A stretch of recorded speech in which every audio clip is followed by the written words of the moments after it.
नमस्कार। अजय चतुर्वेदी। देश किस संकट से गुजर रहा है इसका आकलन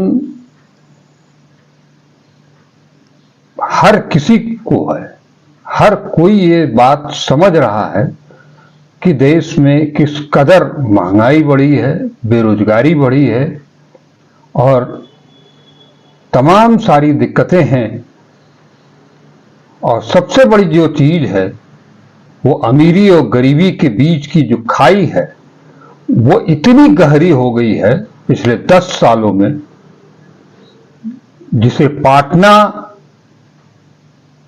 आने वाली सरकारों के लिए बेहद कठिन कार्य होगा। लेकिन इस बात को सत्ता, दिल्ली की सत्ता मानने के लिए कतई तैयार नहीं है।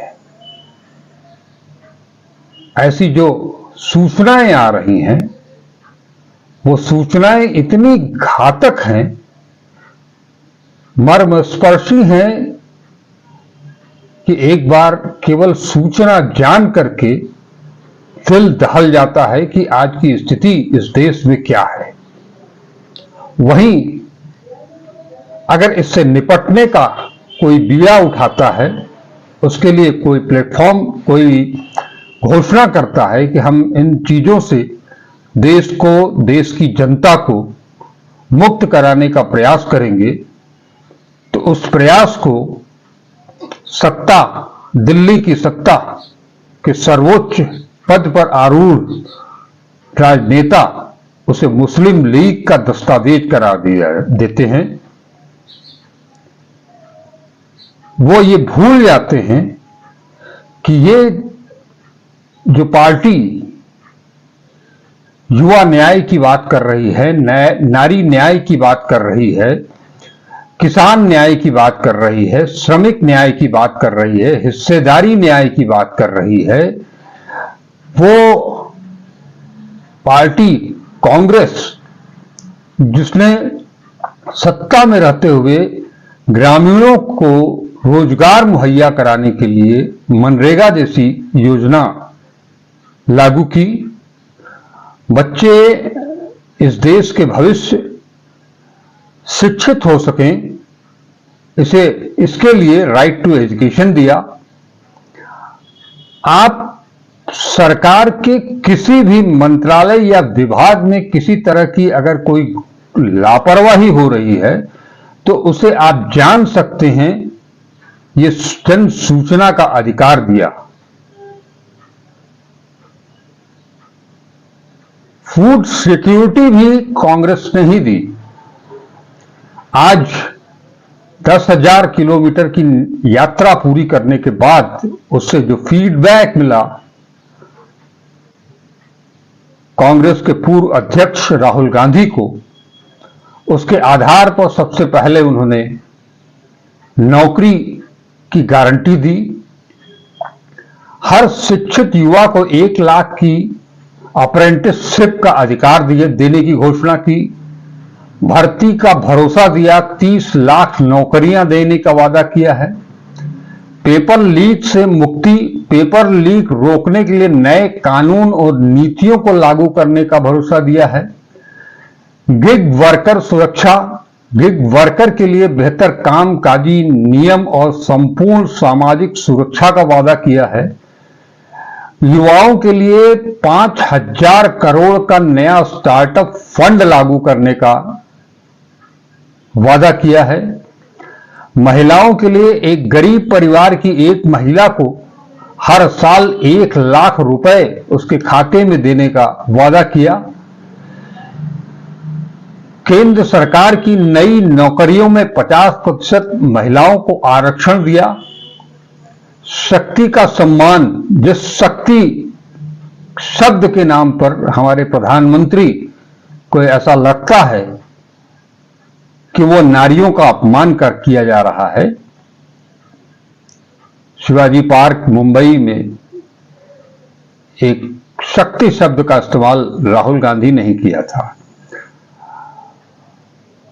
वो शक्ति का सम्मान Asha, mid day meal, anganwadi workers और ज्यादा सैलरी, दोगुने सरकारी योगदान से नारी शक्ति को सम्मान देने की बात की है।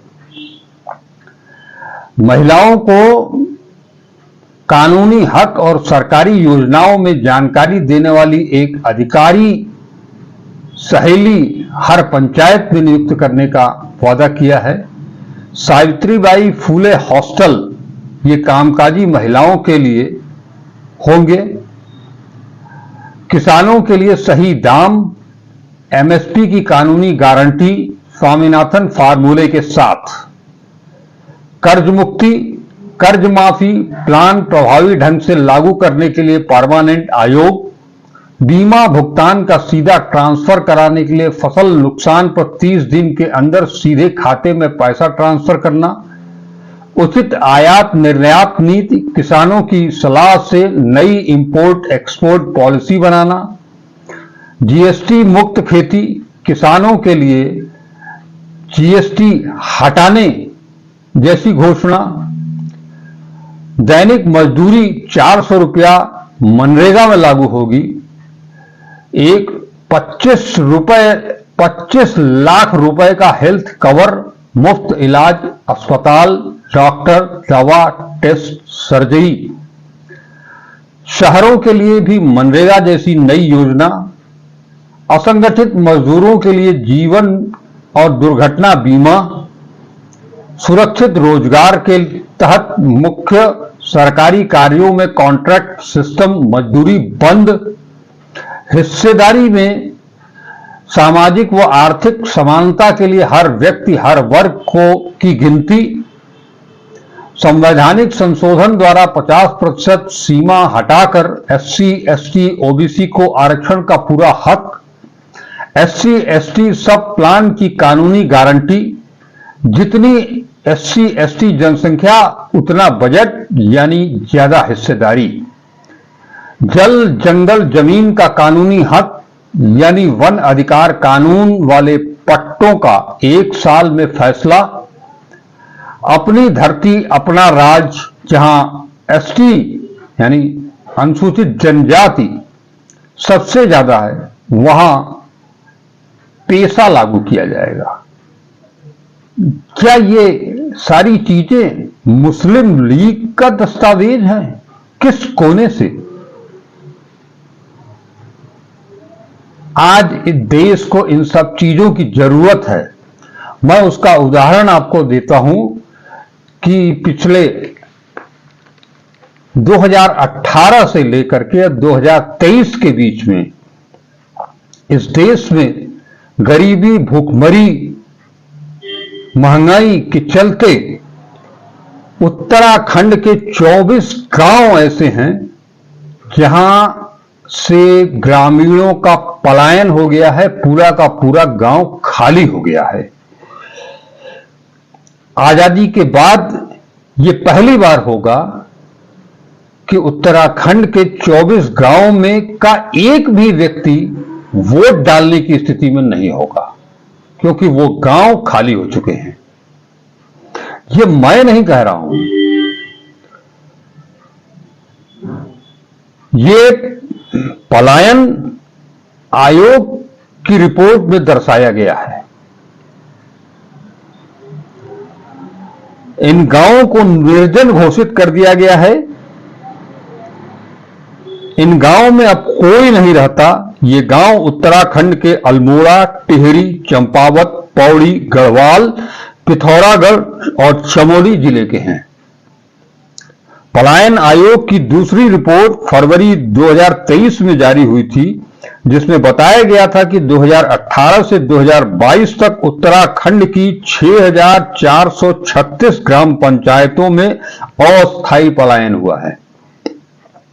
3 लाख से अधिक लोग रोजगार की तलाश में गांव छोड़कर बाहर चले गए हैं। हालांकि इन लोगों का आयोग की रिपोर्ट के मुताबिक ये लोग कभी कभार अपने गांव में आते जाते रहते हैं और इस अवधि में राज्य की 2067 ग्राम पंचायतों में स्थायी पलायन हुआ है। आपको बताया कि 6,436 ग्राम पंचायतों में अस्थायी पलायन और 2,067 गांव पंचायतों में स्थायी पलायन हुआ है।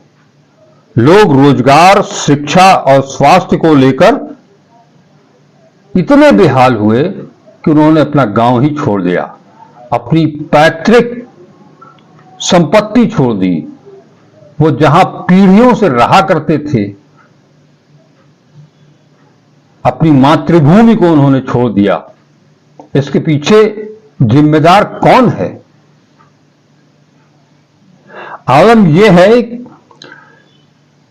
आयोग के अनुसार उत्तराखंड में 2018 से 2022 तक जिन 2,067 ग्राम पंचायतों में स्थायी पलायन हुआ, उनमें रहने वाले 28,531 लोग जिला मुख्यालय या फिर दूसरे जिलों में चले गए हैं।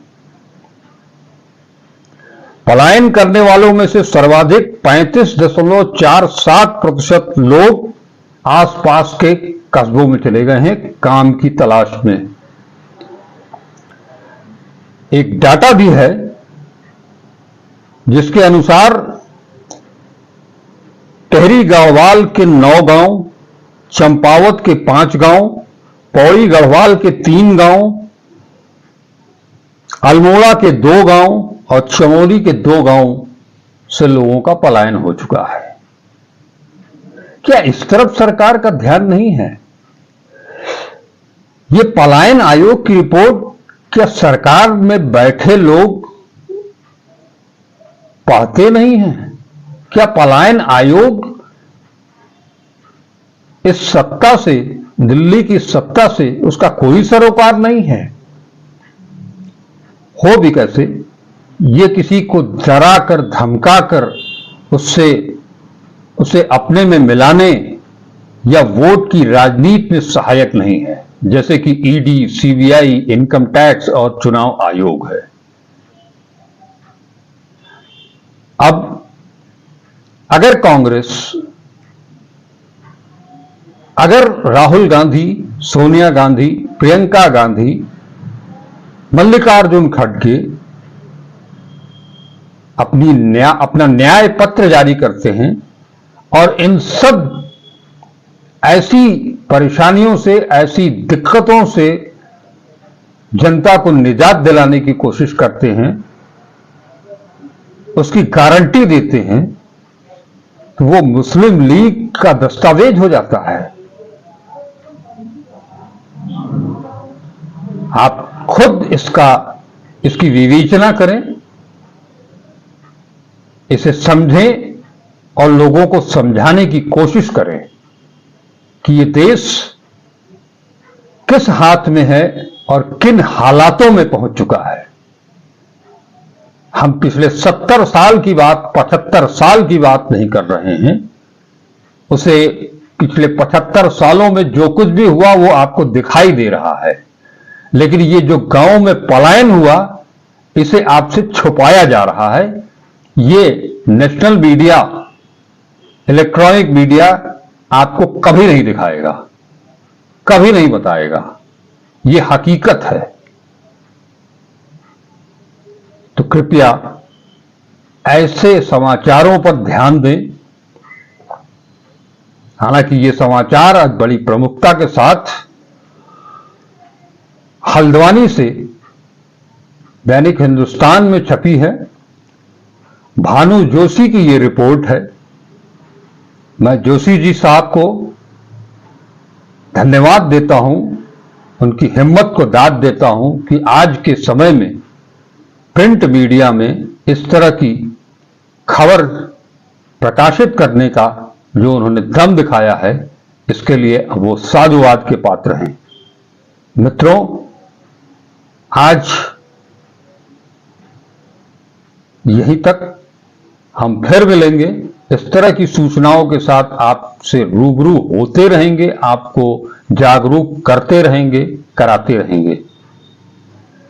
बस आप हमारा साथ दें, वीडियो को पूरा देखें, लाइक करें, सब्सक्राइब करें और वीडियो को ज्यादा से ज्यादा शेयर करें। नमस्कार, अजय चतुर्वेदी।